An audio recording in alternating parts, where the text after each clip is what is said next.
दुख देगा, ना बच्चे दुख देंगे, ना कुटुंब दुख देगा, ना बहू दुख देगी, ना पोता पोती दुख देंगे। आप में से कितने लोग हैं जो टीवी पर कथा सुन रहे हैं और उनका परिवार उनको दुख दे रहा है? कितने लोग हैं ऐसे?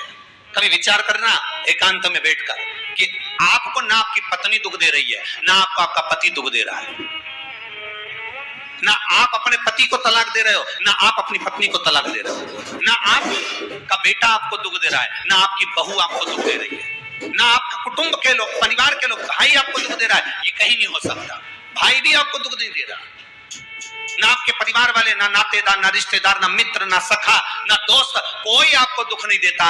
ये शिव महापुराण की कथा कहती है हमको लगता है कि हमारे परिवार वाले दुख दे रहे हैं, हमको लगता है हमारी बहू हमें दुख दे रही है, हमें लगता है हमारी सास हमें दुख दे रही है, हमें लगता है हमारा पति हमको दुख दे रहा है, हमें लगता है हमारे कुटुंब वाले हमको दुख दे रहे हैं। पर शिव महापुराण के विद्येश्वर संहिता कहती है ये कोई आपको दुख नहीं देते, दुख आपका पूर्व का कर्म आपको देता है।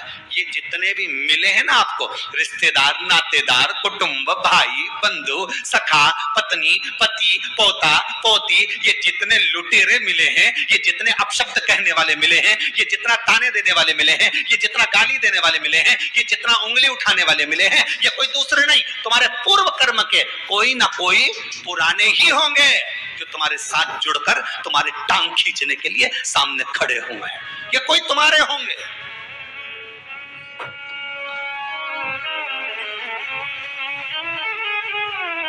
तो ये सब दिमाग से निकाल दीजिए आप, आपके ये चित्तवृत्ति बुद्धि से ये बात सब निकाल दो। जितने लोग कथा सुन रहे हैं ना, अपनी बुद्धि से निकाल देना कि मेरी बहू मुझे गाली दे रही है। हाँ, तूने किसी गाय को रोटी नहीं दी और दी भी होगी, दूसरी बार गाय आ गई होगी तो डंडा मार के भगा दिया, वही बहू आई है, वाणी के डंडे खुदा रही है।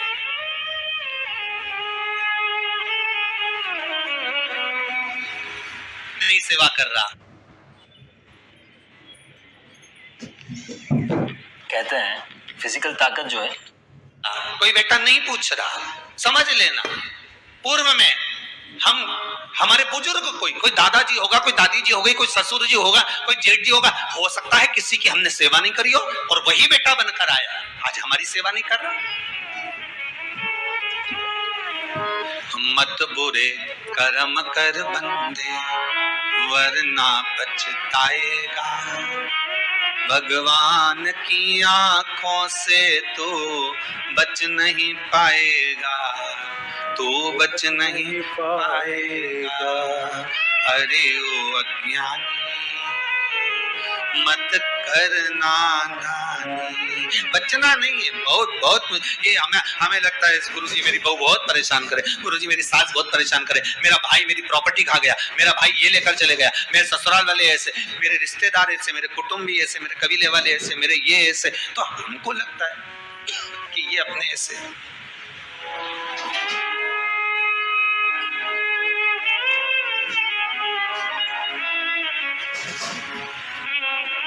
हमको लग रहा है कि ये हमारे ऐसे हैं, हमारे को लूट रहे हैं, हमको ऐसा परेशान कर रहे हैं, हमको ऐसा कर रहे हैं, पर नहीं। शिव महापुराण की कथा कहती है कोई हमको कष्ट नहीं देता। एक बार पहले भी कथा में कहा, आज फिर कह रहे हैं आपको महाराज, फिर कह रहे हैं, आज फिर कह रहे हैं।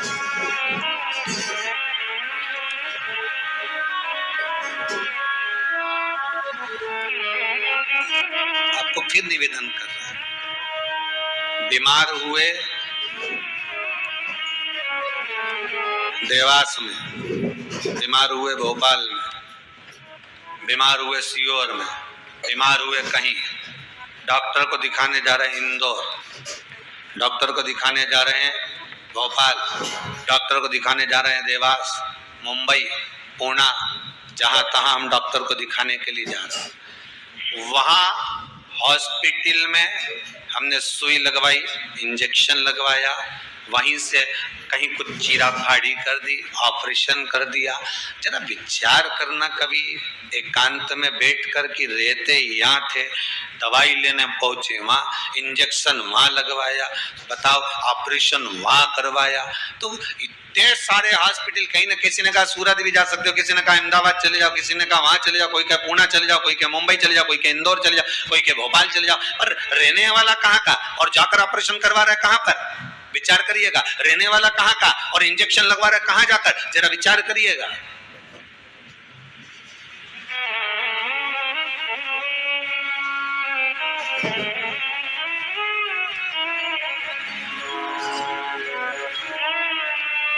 और कितने डॉक्टर, ऑपरेशन करने वाला कोई विशेष, कितनी डॉक्टर सिस्टर, इंजेक्शन लगाने वाली कोई विशेष वहां बैठी है, उसको तुम नहीं पहचानते, वो आपको नहीं पहचानती। अभी अभी कोरोना का टीका लगवाया होगा, वैक्सीन लगवाई होगी, इंजेक्शन लगवाया होगा, कोरोना महामारी का लगवाया सबने। अब लगवाया तो उसमें आपके मन में विचार तो आया कि ना तो हम इस सिस्टर को पहचानते, ना हम इस डॉक्टर को पहचानते, गए और सुई लगवा के आ गए, पर उसने हमको कष्ट तो दिया, भले वो थोड़ा सा चुभाया पर कष्ट तो मिला। पर विचार करा कि ये क्यों मिली, कारण क्या था, इसी ने क्यों चुभाया। हो सकता है पूर्व में तुमने भी इसको कोई कष्ट दिया होगा, हिसाब बराबर करने के लिए यहाँ लाके छोड़ दिया। तो वो दुनिया के लोगों ने कहा है ना कि ये कोरोना महामारी को उपजने वाला, वो चीन के ऊपर लोगों ने कहा कि उन्होंने इस कोरोना महामारी को प्रकट कर, अब उनने तो कर दिया, उनने तो संसार में विनाश का कारण बना दिया, पर फिर प्रकृति ने क्या करा आज की स्थिति में, प्रकृति क्या कर रही है फिर वो भी अंदाजा लगा। कहीं मालूम पड़े मिट्टी हवा में उड़ रही है, ऐसी उड़ रही है गीली कि सब गाड़ी ने बंगला सबके धो दिया उसने, फिर बचा कुचा था, पानी की बाढ़ आ गई। अगर हम दूसरे को कष्ट दे रहे हैं, हम दूसरे पर उंगली उठा रहे हैं, हमने एक उंगली अगर किसी पर उठा दी, हमने उंगली उठाकर कह दिया वो ऐसा है, उसने ऐसा करा, उसने वैसा करा, हमने एक उंगली उठा दी, भले तुम विद्वान हो, भले तुम्हारे में विद्वत्ता है, पर हम किसी पर अगर एक उंगली उठा रहे हैं तो ये 3 उंगलियां हमारे भीतर जा रही है कि अपने अंदर झांक कर देखो कि आप कैसे हो, अपने भीतर झांक कर देखिए कि आप में क्या तत्वता है। जो हम दूसरे में कुछ खोट देख रहे हैं तो हम में कितना खोट भरा होगा, हम में कितना कपट भरा होगा, तभी तो सामने वाला कपटी नजर आ रहा है। जैसा चश्मा लगाओगे सामने वाला व्यक्ति वैसा ही तो दिखेगा, लाल कलर का लगाओगे तो लाल दिखेगा, काला लगाओगे तो काला दिखेगा, पीला लगाओगे तो पीला दिखेगा। नेत्रों में जो काम, अगर अहंकार है तो अहंकारी दिखेगा, लोभ है तो लोभी दिखेगा, वासनावान है तो वासनावान दिखेगा, तृष्णावान है तृष्णावान दिखेगा, चोर है चोर दिखेगा, कपटी है कपटी दिखेगा, बेईमान है बेईमान दिखेगा, अज्ञानी है अज्ञानी दिखेगा। आपकी दृष्टि जैसी होगी सामने वाली की सृष्टि वैसी ही नजर आएगी, सामने वाला व्यक्ति आपको वैसा ही दिखेगा। आपका चित्त अच्छा है, आपका मन अच्छा है, आपके दिल अच्छा है, आपके भाव अच्छे हैं, सामने वाला भी वैसा ही नजर आएगा।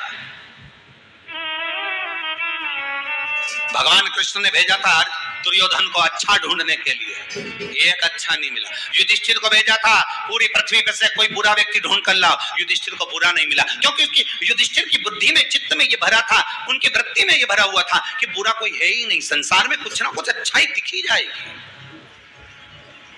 बुरा जो देखन में चला बुरा न मिला कोई। हम देख रहे हैं, हम चित्त करते हैं, हम विचार रहे हैं।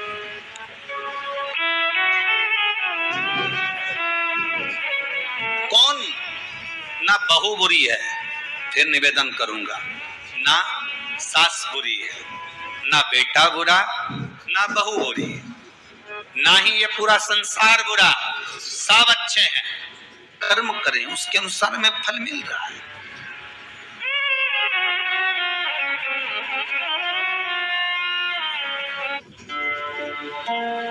You may have never met, but she is an ancient oasis where culture, literature, and art sprang to life.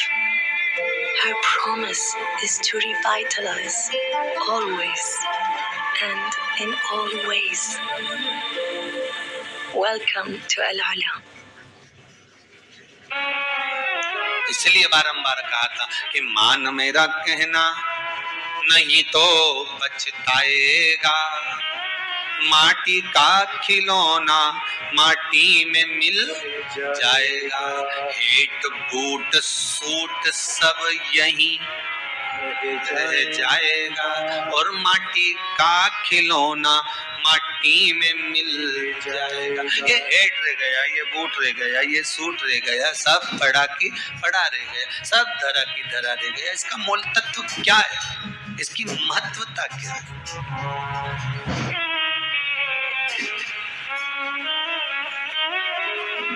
इसकी मूलता कुछ नहीं, इसकी मुख्यता कुछ नहीं, इसकी महत्वता कुछ नहीं।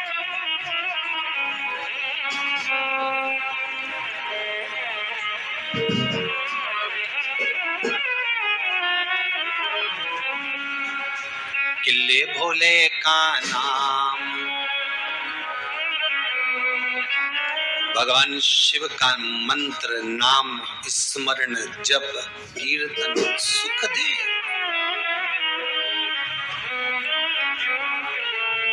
और वो सुख कोई साधारण नहीं हो सकता, वो सुख आनंद हो, सुख का भाव बढ़ता चले जाता है, आनंद बढ़ता चले जाता है।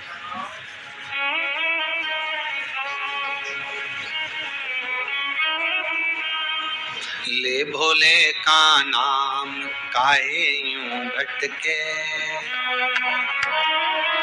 मिलता है आराम काहे यूं भटके। शिव का नाम ले, हम जब अग्रण्य हो जाएं, प्रेशर खोलिए महाराज, प्रेशर खोलिए। हम शिव का नाम लेकर जब अग्रण्य बढ़े, आगे बढ़े, शंकर का नाम लेकर जब अग्रण्यता के भाव की ओर बढ़े, तो जीवन का सुख क्यों ना मिलेगा सर? वो जीवन का आनंद क्यों ना मिलेगा महाराज? शिव पुराण कह रहे कोई बुरा नहीं संसार में। ये जितने नाते रिश्ते कुटुंब कबीले बनते चले जाते हैं, ये हमारे कर्म के अनुसार बनते चले जाते हैं, कर्म के अनुसार। ये कोई दूसरा बनाता नहीं है। जैसा पूर्व में कर कर आए हो, वैसा आपके सामने आपका व्यवहार सामने वाले का प्राप्त होगा, वैसा व्यवहार प्राप्त होगा।